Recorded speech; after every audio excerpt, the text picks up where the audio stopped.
Bismillahirrahmanirrahim. Assalamualaikum warahmatullahi wabarakatuh.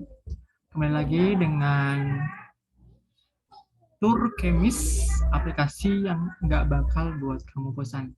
Oke, materi pada hari ini adalah keselamatan kerja di laboratorium oleh saya kembali Kak Suratno. Dan langsung saja kita masuk ke dalam materinya.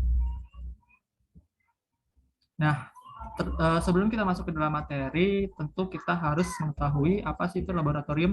Jadi, laboratorium itu adalah ruangan yang di dalamnya terdapat alat dan bahan kimia yang digunakan untuk bereksperimen. Nah, adapun bahan kimia, bahan kimia itu biasanya dilengkapi dengan simbol-simbol yang memiliki makna. Misalkan simbol ini. Nah, simbol ini adalah eksplosif, yang artinya adalah mudah meledak. Di mana contohnya adalah asam nitrat yang dapat menimbulkan ledakan jika bereaksi dengan beberapa solvent seperti ether, etanol, dan lain-lain. Selanjutnya adalah toksik. Toksik yang berarti beracun. Nah, biasanya dapat menyebabkan kerusakan kesehatan atau kesehatan yang kronis dan bahkan sampai menuju ke kematian. Contohnya seperti metanol itu toksik, kemudian ada benzen itu toksik dan karsinogenik. Selanjutnya adalah flammable. Flammable yang artinya adalah mudah terbakar.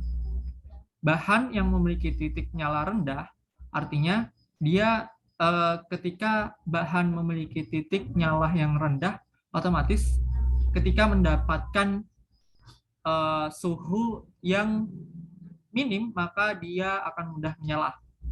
Contohnya adalah dietil eter yang berbentuk cairan dan juga propana yang berbentuk gas.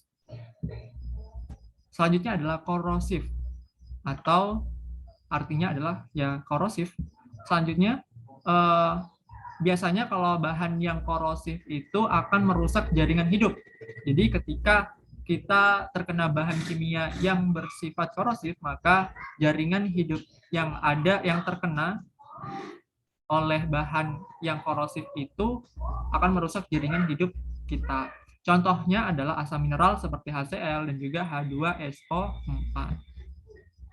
Selanjutnya ada nature polluting. Nature polluting itu artinya adalah bahaya bagi lingkungan.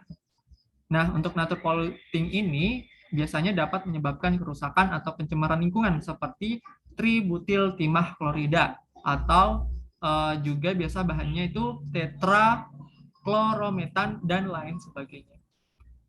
Nah, selanjutnya ada alat-alat laboratorium. Nah, alat-alat laboratorium ini itu sangat berbeda-beda bergantung pada jenisnya. Seperti alat di bidang kimia itu berbeda dengan biokimia, berbeda dengan kesehatan, berbeda juga dengan patologi, teknologi, mikrobiologi, dan juga sebagainya. Nah, yang alat yang pertama di sini adalah glass beaker.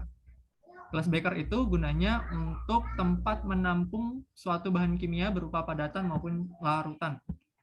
Nah, adapun pipet tetes itu sebagai pemindah cairan dalam jumlah kecil. Jadi cairan yang dipindahkan itu hanya berupa tetesan. Selanjutnya itu adalah gelas ukur untuk menakar cairan tertentu secara tepat dan akurat. Selanjutnya adalah tabung reaksi dan rak tabung reaksi. Nah, untuk tabung reaksinya sendiri itu berfungsi untuk mereaksikan zat-zat, sedangkan rak tabungnya sebagai tempat tabung reaksi. Selanjutnya ada pipet volume, di mana fungsinya adalah untuk mengambil atau memindahkan cairan dengan volume yang telah ditentukan. Nah, selanjutnya ada labu ukur.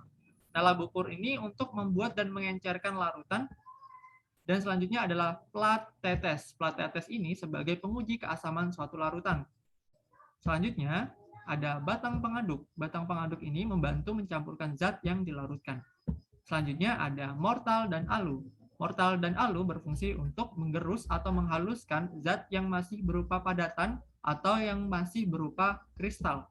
Selanjutnya ada pembakar spiritus, di mana pembakar spiritus ini berfungsi untuk memanasi larutan atau membakar zat pada saat proses percobaan kimia. Selanjutnya ada buret. Buret ini berfungsi untuk titrasi dengan presisi tinggi atau bisa juga untuk mengukur volume suatu larutan. Nah, selanjutnya ada kaki 3. Kaki 3 ini berfungsi sebagai penahan kawat kasa dan penyangga ketika proses pemanasan. Selanjutnya ada penjepit, yang dimana berfungsi untuk menjepit tabung reaksi di saat proses pemanasan. Nah, selanjutnya ada keamanan dan keselamatan kerja di laboratorium. Yang pertama, harus menggunakan laboratorium yang lengkap dan juga standar. Jadi, laboratorium yang digunakan harus standar, tidak boleh di bawah standar. Selanjutnya, harus berhati-hati terhadap asam dan basa kuat. Karena kita ketahui tadi, asam dan basa kuat itu memiliki beberapa simbol yang salah satunya bisa jadi korosif atau bisa jadi mudah meledak dan lain sebagainya. Selanjutnya, harus menggunakan lemari asam dan sarung tangan pelindung ketika menuangkan cairan yang sangat asam.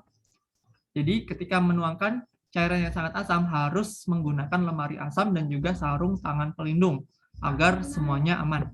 Selanjutnya, bahan kimia yang sudah diambil tidak boleh dikembalikan ke botol.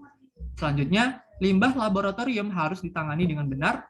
Selanjutnya, zat kimia yang tertuang di meja harus dinetralkan terlebih dahulu. Jadi sebelum zat kimia yang tertuang itu dilap atau dibersihkan harus dinetralkan terlebih dahulu. Selanjutnya, menggunakan baju lengan panjang dan terkancing dengan baik agar ketika tertumpah atau tertuang larutan kimia ke tangan kita, maka baju yang lengannya panjang itu dapat melindungi tubuh kita dari cipratan bahan kimia tersebut. Selanjutnya, menggunakan kacamata pengaman atau goggles. Nah, selanjutnya, saat membaca volume larutan, posisi mata harus sejajar dengan permukaan larutan. Selanjutnya, jangan membau zat kimia langsung dengan hidung, tapi harus dikibas-kibas menggunakan tangan, kemudian angin-angin yang ditimbulkan dicium oleh hidung. Jadi tidak boleh membau zat kimia langsung dengan hidung karena dapat menyebabkan keracunan atau sesak napas.